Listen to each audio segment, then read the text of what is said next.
रात के 11:15 बज चुके थे। शहर की भागदौड़ थम चुकी थी और सड़कों पर एक गहरा सन्नाटा पसर गया था।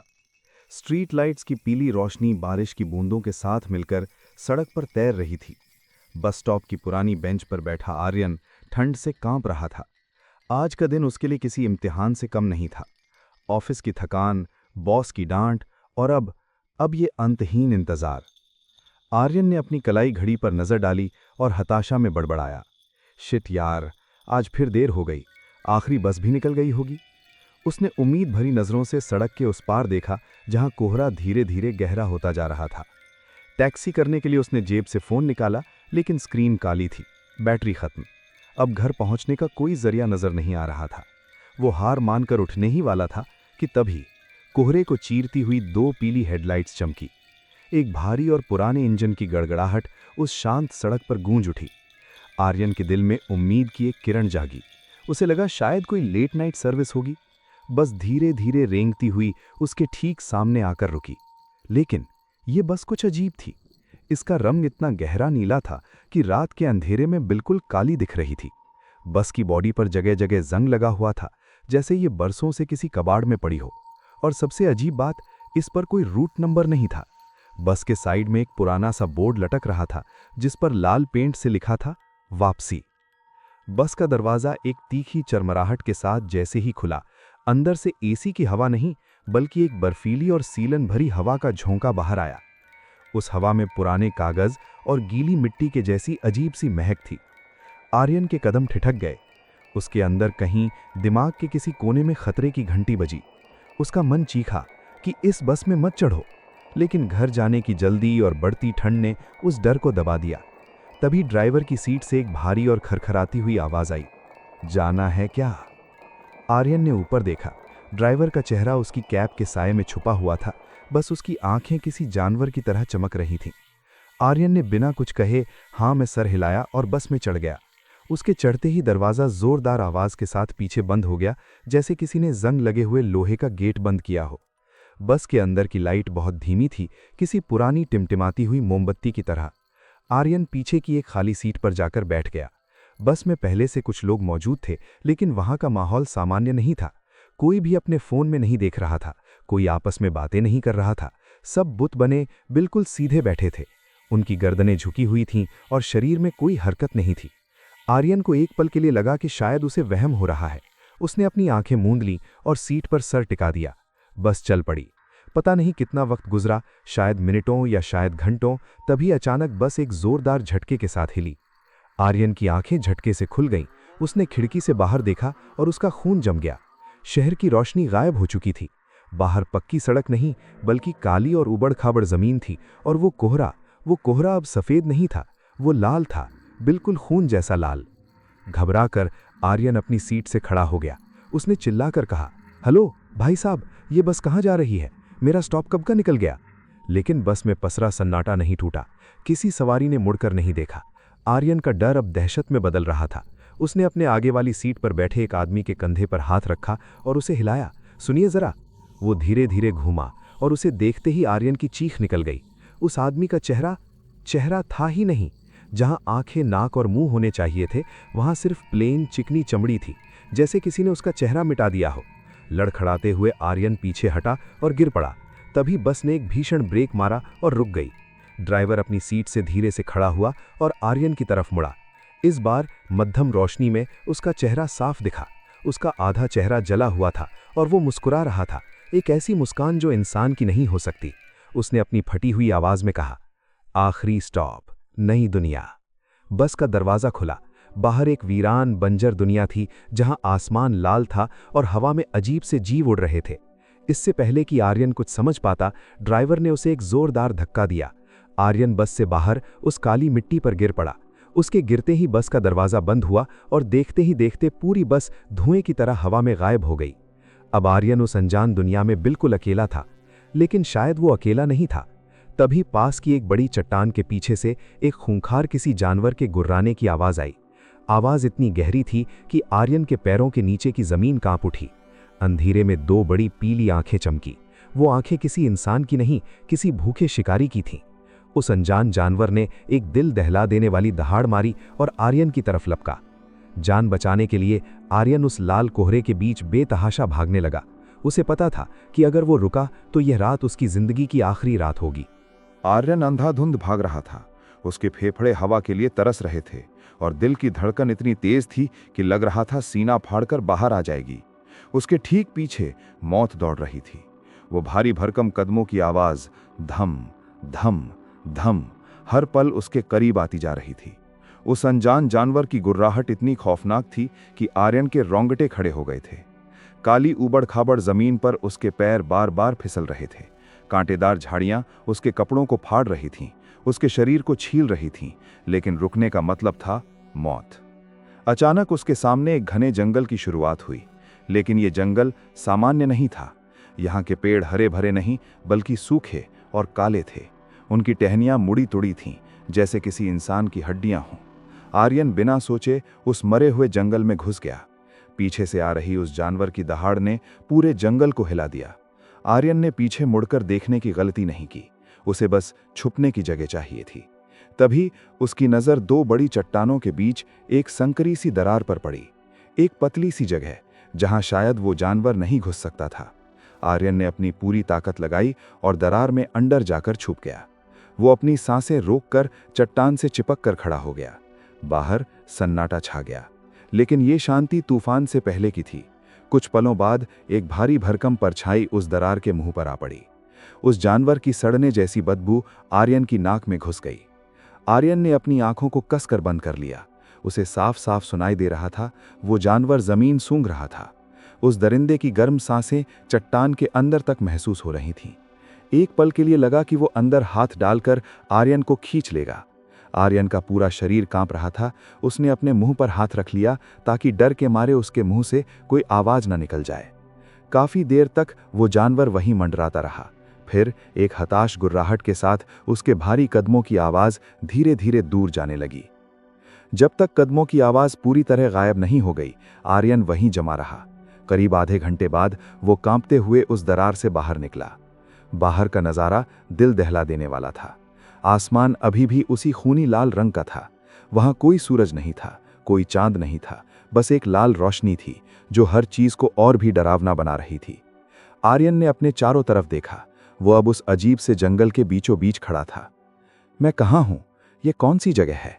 वो खुद से ही सवाल कर रहा था, लेकिन जवाब देने वाला कोई नहीं था। उसे प्यास लग रही थी, गला सूख कर कांटा हो चुका था। उसने हिम्मत जुटाई और आगे बढ़ने का फैसला किया। एक ही जगह खड़े रहना खतरनाक हो सकता था। जैसे जैसे वो आगे बढ़ा, उसने देखा कि उस जंगल की जमीन पर जगह जगह पुरानी चीजें बिखरी पड़ी थीं। जंग लगी हुई कारें, फटे हुए कपड़े, बच्चों के टूटे हुए खिलौने और पुराने जमाने के सूटकेस।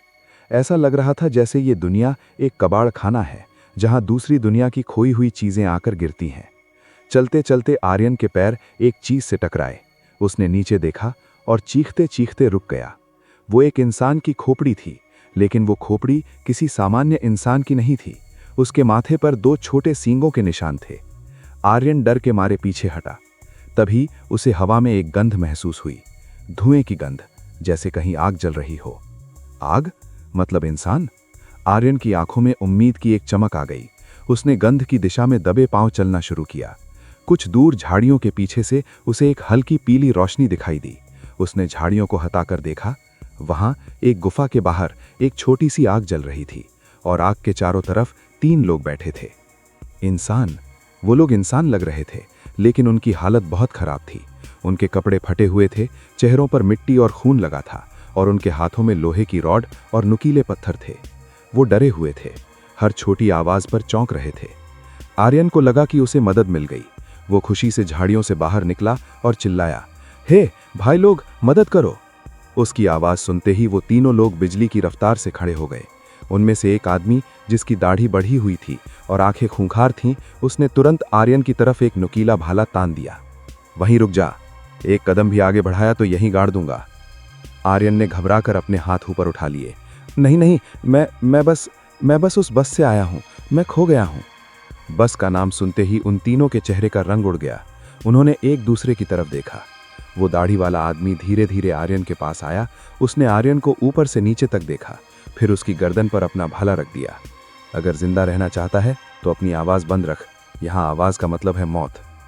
इससे पहले कि आर्यन कुछ बोल पाता, जंगल के अंदर से फिर से वही खौफनाक दहाड़ सुनाई दी।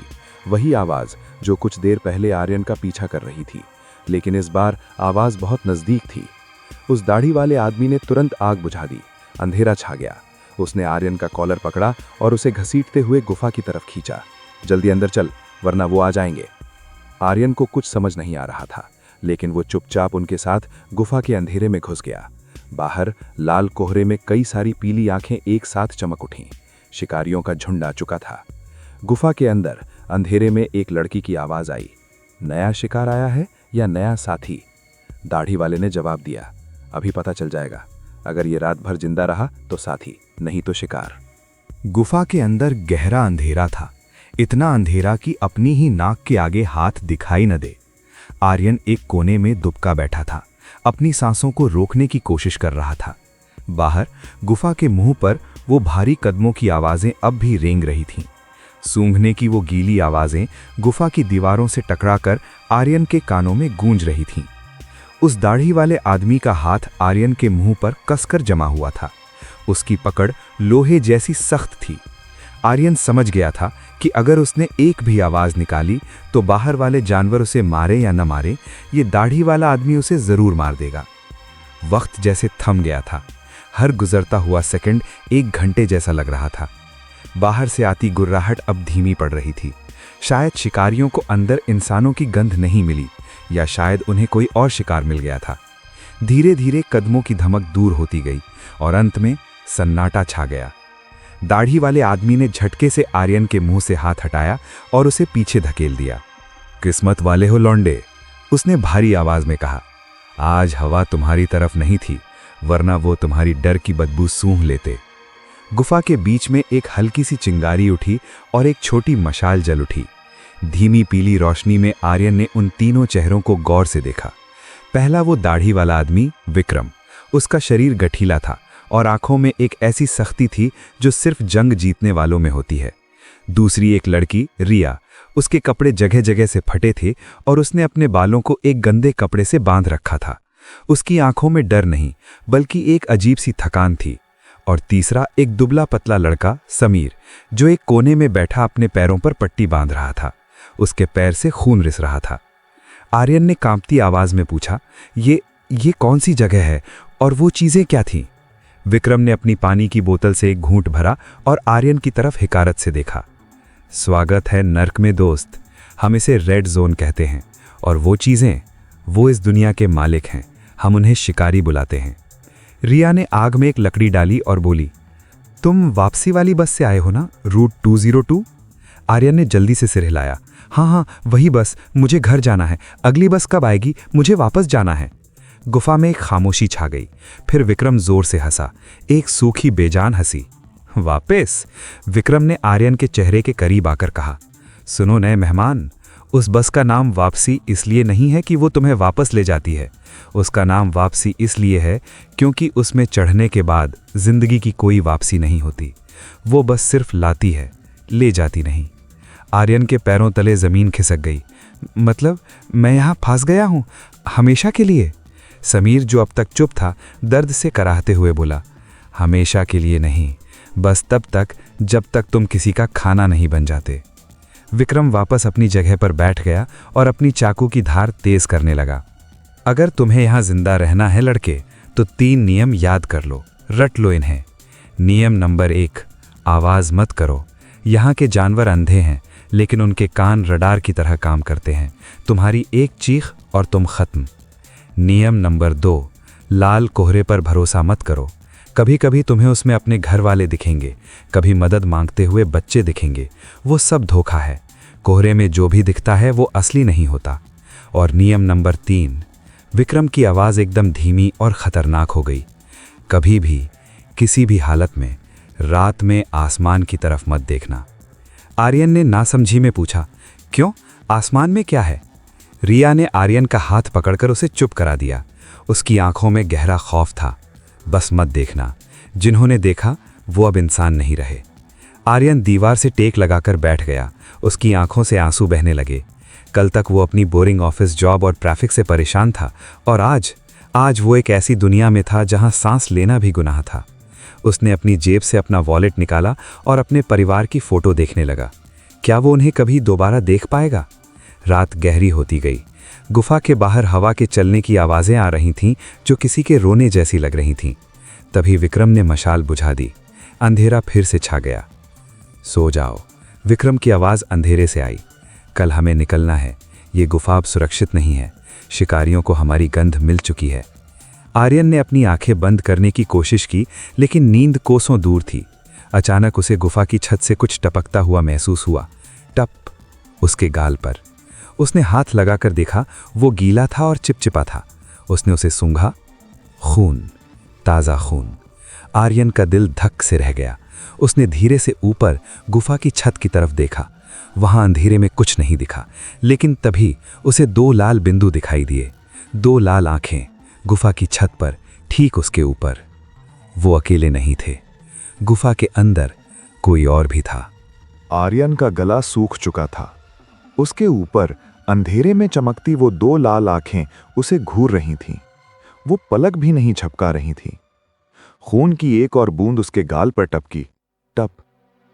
इस बार वो गर्म थी। आर्यन ने चीखना चाहा, लेकिन आवाज गले में ही घुट गई। उसने कांपते हुए हाथ से पास सो रहे विक्रम के पैर को हिलाया। विक्रम तुरंत जाग गया। उसकी नींद कच्ची थी, एक शिकारी की तरह। उसने आर्यन को हिलते हुए देखा और तुरंत समझ गया कि कुछ गड़बड़ है। उसने आर्यन के मुंह पर उंगली रखकर चुप रहने का इशारा किया और अपनी कमर से एक लंबा जंग लगा हुआ चाकू निकाल लिया। विक्रम ने बहुत धीरे से ऊपर देखा। तभी छत से वो परछाई नीचे कूदी। धड़ाम! वो सीधा समीर के ऊपर गिरी, जो कोने में सो रहा था। आह! बचाओ! समीर चिल्लाया। गुफा में अफरा तफरी मच गई।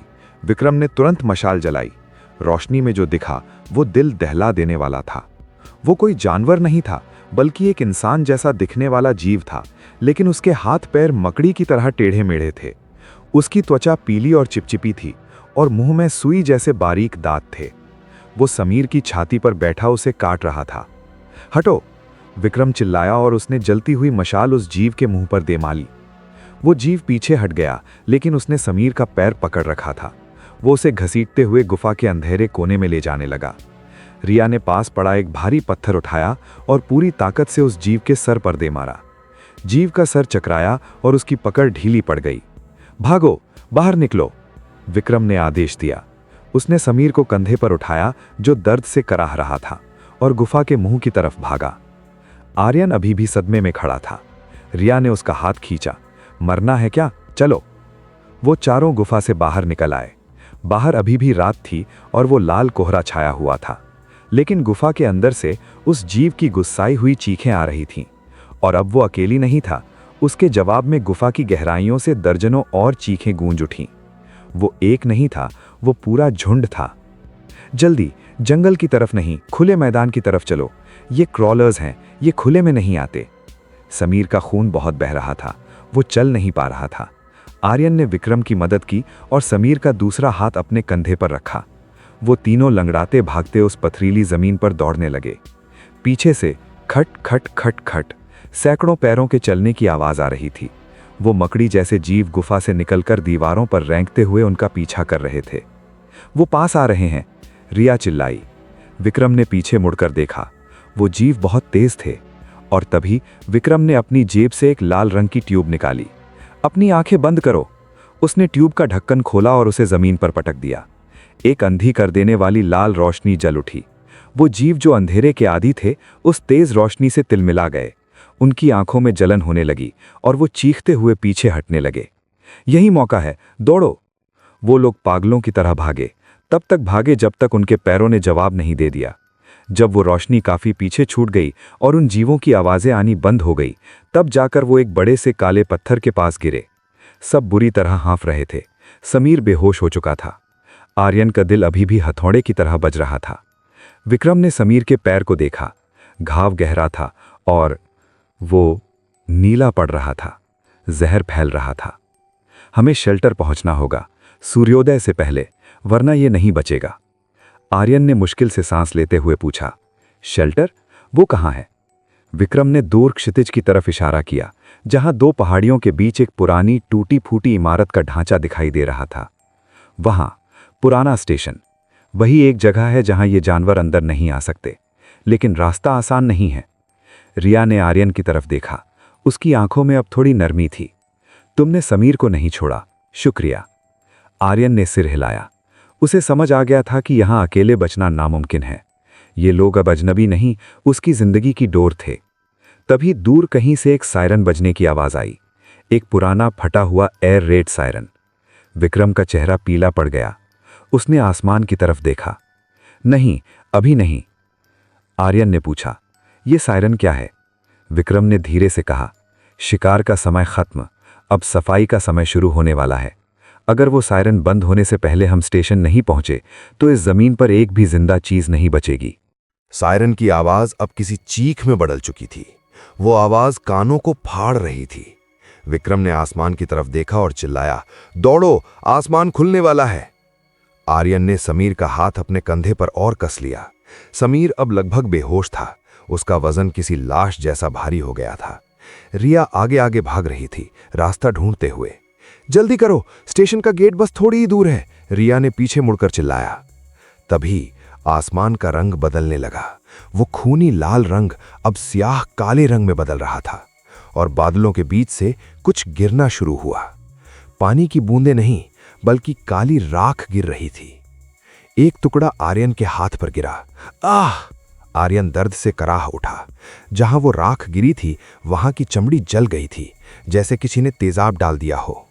विक्रम चिल्लाया, काली बारिश, अपने सर को ढको, अगर ये शरीर पर ज्यादा गिरी तो हड्डियां तक गल जाएंगी। आर्यन ने अपना बैग अपने सर के ऊपर कर लिया और समीर को घसीटते हुए पूरी जान लगा दी। चारों तरफ धुआं उठने लगा था। जमीन पर जहां जहां वो काली बारिश गिर रही थी वहां के पत्थर और पौधे जलकर खाक हो रहे थे। ये सफाई थी, इस दुनिया को मिटाकर दोबारा बनाने का तरीका। सामने धुएं के बीच एक पुरानी टूटी हुई बिल्डिंग दिखाई दी। उसके ऊपर एक जंग लगा हुआ बोर्ड था, स्टेशन 0। पहुंच गए, रिया चिल्लाई। वो गेट के पास पहुंची और उसे धक्का देने लगी, लेकिन गेट जाम था। जंग की वजह से वो हिल भी नहीं रहा था। ये नहीं खुल रहा, रिया रोने जैसी आवाज में चिल्लाई।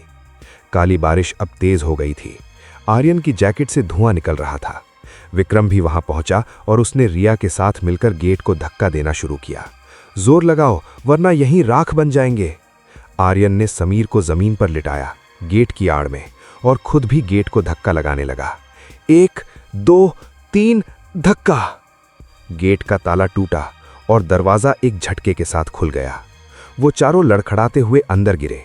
विक्रम ने तुरंत दरवाजा वापस खींचा और उसे बंद कर दिया। अंदर सन्नाटा था। बाहर की तबाही की आवाज अब मध्यम पड़ गई थी। वो सब फर्श पर लेटे हुए थे, बुरी तरह हाँफ रहे थे। उनके कपड़े जगह जगह से जल चुके थे, लेकिन वो जिंदा थे।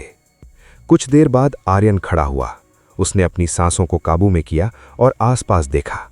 ये जगह, ये कोई आम रेलवे स्टेशन नहीं था। यहां कोई पटरियां नहीं थीं। फर्श पर चेकर्ड टाइल्स लगी थीं। दीवारें उस तरह की थीं जैसी पुराने सरकारी दफ्तरों या हॉस्टल्स में होती हैं। आर्यन धीरे धीरे आगे बढ़ा। यहां एक अजीब सी अपनापन महसूस हो रहा था। दीवार पर कई सारी घड़ियां टंगी थीं, लेकिन सब में वक्त अलग था। किसी में 12 बजे थे, किसी में उल्टा समय चल रहा था। तभी आर्यन की नज़र एक कोने में रखे लॉस्ट एंड फाउंड के एक कांच के बॉक्स पर पड़ी। वो धीरे धीरे उसके पास गया। धूल जमी हुई थी। उसने अपनी आस्तीन से कांच को साफ किया। आर्यन की आंखें फटी की फटी रह गईं। उस बॉक्स के अंदर कोई कीमती चीज नहीं थी। वहां एक पुरानी क्रिकेट बॉल थी जिस पर लाल टेप चिपका हुआ था, और उसके पास एक टूटी हुई कलाई घड़ी थी। आर्यन के हाथ कांपने लगे। उसने अपनी कलाई देखी, उसकी घड़ी गायब थी। ये तो मेरी घड़ी है, वो फुसफुसाया। और वो बॉल, वो तो मेरे कमरे के अलमारी के ऊपर रखी थी, बचपन की बॉल। उसने घबराकर पीछे देखा। विक्रम और रिया समीर की मरहम पट्टी कर रहे थे। आर्यन की नज़र सामने वाली दीवार पर गई। वहां एक बड़ा सा नक्शा लगा था, लेकिन वो शहर का नक्शा नहीं था। उस नक्शे पर लिखा था द आर्किटेक्ट्स माइंड, और उस नक्शे के बीचों बीच एक कमरे का चित्र बना हुआ था। वो कमरा हूबहू आर्यन का बेडरूम था। मेरा कमरा यहां क्या कर रहा है? ये दुनिया मेरे कमरे से कैसे जुड़ी है? तभी स्टेशन के स्पीकर से एक आवाज गूंजी। किसी मशीन की आवाज नहीं, बल्कि एक जानी पहचानी आवाज। यात्री कृपया ध्यान दें, आर्यन, घर जाने का समय हो गया है, पर क्या तुम सच का सामना करने के लिए तैयार हो? स्टेशन के उस वीरान हॉल में स्पीकर की आवाज गूंजकर खामोश हो गई। सन्नाटा छा गया, इतना गहरा सन्नाटा कि सबकी भारी सांसें सुनाई दे रही थीं। विक्रम जब तक समीर के पास बैठा था, धीरे से खड़ा हुआ। उसकी आंखों में अब मदद का भाव नहीं, बल्कि शक था। वो तेज कदमों से आर्यन की तरफ बढ़ा और उसका कॉलर पकड़कर दीवार से सटा दिया। कौन है तू, और ये जगह तेरा नाम कैसे जानती है? आर्यन घबरा गया। मुझे नहीं पता, मैं कसम खाता हूं विक्रम, मुझे कुछ नहीं पता। झूठ मत बोल, विक्रम चिल्लाया। उसकी आवाज हॉल में गूंजी। हम सालों से यहां फंसे हैं, आज तक इस स्टेशन ने हमसे बात नहीं की। आज तू आया और ये जगह बदल गई। वो नक्शा, वो तेरा कमरा, क्या है ये सब? रिया दौड़कर बीच में आई और विक्रम का हाथ हटाया। छोड़ो उसे विक्रम, देखो उसे, वो खुद डरा हुआ है। अगर ये जगह इससे जुड़ी है तो शायद यही हमें बाहर भी निकाल सकता है। विक्रम ने झटके से आर्यन को छोड़ा। अगर तेरी वजह से हम मारे गए तो शिकारियों से पहले मैं तुझे मार दूंगा। तभी स्टेशन के अंदर की लाइट्स फड़फड़ाने लगीं। चमक बुझना, चमक बुझना। जिस दीवार पर वो नक्शा लगा था, वो दीवार धीरे धीरे खिसकने लगी। पत्थरों के घिसने की भारी आवाज आई। दीवार के पीछे एक रास्ता खुला, लेकिन यह रास्ता किसी स्टेशन का नहीं था। यह एक लंबा गलियारा था। फर्श पर लकड़ी की फ्लोरिंग थी और दीवारों पर पुराना उखड़ा हुआ वॉलपेपर लगा था। आर्यन की आंखें चौड़ी हो गईं। उसे एक और झटका लगा। ये तो मेरे घर का रास्ता है, मेरे बचपन का घर। समीर, जो अब तक होश में आ गया था, लड़खड़ाते हुए खड़ा हुआ। हमें आगे बढ़ना होगा, यहां रुकना सुरक्षित नहीं है। वो चारों उस अजीब गलियारे में दाखिल हुए। जैसे ही वो अंदर गए, पीछे का रास्ता अपने आप बंद हो गया। अब लौटने का कोई विकल्प नहीं था। गलियारा बहुत लंबा था, जिसका कोई अंत नहीं दिख रहा था। दोनों तरफ कई सारे दरवाजे थे। हर दरवाजे पर कुछ लिखा था, कोई नंबर नहीं, बल्कि शब्द। पहले दरवाजे पर लिखा था गुस्सा, दूसरे पर पछतावा, तीसरे पर डर। जैसे ही वो पछतावा वाले दरवाजे के पास से गुजरे, अंदर से किसी के रोने की आवाज आई। आर्यन रुक गया। वो आवाज, वो उसकी मां की आवाज थी। तुमने फोन क्यों नहीं उठाया आर्यन? तुम हमेशा देर कर देते हो। आर्यन ने हाथ बढ़ाया दरवाजा खोलने के लिए। मां? रुको, रिया ने उसका हाथ पकड़ लिया। यह असली नहीं है आर्यन, याद है नियम नंबर 2, जो दिखता है या सुनाई देता है उस पर भरोसा मत करो। यह स्टेशन तुम्हारे दिमाग से खेल रहा है। आर्यन ने गहरी सांस ली और हाथ पीछे खींच लिया, लेकिन उसका दिल भारी हो गया था। उसे याद आया कि आज रात भी उसने मां का फोन काट दिया था, क्योंकि वो ऑफिस के काम में बिजी था। वो लोग चलते रहे। गलियारा और संकरा होता जा रहा था। हवा में अब एक सड़ी हुई गंध आने लगी थी। अचानक विक्रम रुक गया। सामने रास्ता बंद था, वहां सिर्फ एक बड़ा लोहे का दरवाजा था। उस पर कोई शब्द नहीं लिखा था। उस पर लाल पेंट से एक बड़ा सा चित्र बना था, एक बस का। वही बस जिससे वो आए थे, और दरवाजे के नीचे से गहरा लाल धुआं बाहर आ रहा था। विक्रम बोला, लगता है हम बॉस के कमरे तक पहुंच गए हैं। इसके पार या तो आजादी है या मौत। आर्यन आगे बढ़ा। उसे महसूस हो रहा था कि इस दरवाजे के पीछे जो भी है, वो उसका इंतजार कर रहा है। उसने हैंडल पर हाथ रखा। हैंडल बर्फ जैसा ठंडा था। तैयार हो? आर्यन ने पीछे मुड़कर साथियों से पूछा। समीर ने अपनी चोट पर हाथ रखा और सिर हिलाया। रिया ने एक लोहे की रॉड कसकर पकड़ ली। विक्रम ने अपना चाकू सीधा किया। आर्यन ने हैंडल घुमाया। दरवाजा खुला। अंदर से लाल रोशनी का एक तूफान बाहर आया। उन्होंने अपनी आंखों पर हाथ रख लिया। जब रोशनी थोड़ी कम हुई तो उन्होंने देखा कि वो किसी कमरे में नहीं थे। वो एक ब्रिज पर खड़े थे, एक ऐसा पुल जो हवा में लटका था, और नीचे अथाह गहराई थी, जहां हजारों लाल आंखें चमक रही थीं। और पुल के उस पार एक विशालकाय दरवाजा था जो बिल्कुल आर्यन के बेडरूम जैसा दिखता था, लेकिन वो 50 फीट ऊंचा था। और उस दरवाजे की रक्षा करने के लिए वहां कोई खड़ा था। एक विशालकाय शैडो अंधेरे से बाहर निकली। उसके शरीर पर बस के टूटे हुए हिस्से चिपके थे। उसका चेहरा आर्यन का ही चेहरा था, लेकिन सड़ा हुआ और बहुत बड़ा। और तभी वो शैडो मॉन्स्टर बोला, तुम अपनी परछाई से भाग सकते हो आर्यन, पर अपने पापों से नहीं। हवा में लटके उस पुल पर मौत का तांडव शुरू हो चुका था। सामने खड़ा वो विशालकाय शैडो मॉन्स्टर किसी पहाड़ की तरह आर्यन और उस दरवाजे के बीच खड़ा था। उसका चेहरा आर्यन का था, लेकिन विकृत और गुस्से से भरा हुआ। समीर पीछे रह, विक्रम चिल्लाया और अपनी पूरी ताकत के साथ उस राक्षस की तरफ दौड़ा। उसके हाथ में वो जंग लगा चाकू था। ये ले मॉन्स्टर, विक्रम ने हवा में छलांग लगाई और राक्षस के घुटने पर वार किया, लेकिन चाकू का उस पर कोई असर नहीं हुआ। वो राक्षस धुएं और लोहे का बना था। राक्षस ने अपना विशाल हाथ घुमाया, धड़ाम, विक्रम किसी खिलौने की तरह हवा में उड़ता हुआ दूर जा गिरा। विक्रम, रिया चिल्लाई। उसने अपनी लोहे की रॉड उठाई, लेकिन राक्षस ने सिर्फ एक फूंक मारी। हां, सिर्फ एक फूंक। उसके मुंह से निकली काली हवा ने आर्यन और समीर को पीछे धकेल दिया। वो पुल के किनारे पर लटक गए। अब पुल पर सिर्फ आर्यन खड़ा था, वो और उसकी परछाई। राक्षस थोड़ा झुका। उसका चेहरा आर्यन के एकदम करीब आ गया। उसकी सांसों से सड़े हुए पेट्रोल की बदबू आ रही थी। तुझे क्या लगा आर्यन, तू घर चला जाएगा? तूने घर को कभी घर समझा ही नहीं। तू बस भागता रहा, जिम्मेदारियों से, अपनों से, खुद से। आर्यन के पैर कांप रहे थे। वो पीछे हट रहा था। नहीं, ये झूठ है, मुझे जाने दो। राक्षस हंसा। उसकी हंसी पुल की रस्सियों को हिला रही थी। याद है आज सुबह मां ने बुलाया था, तूने क्या कहा? मेरे पास वक्त नहीं है।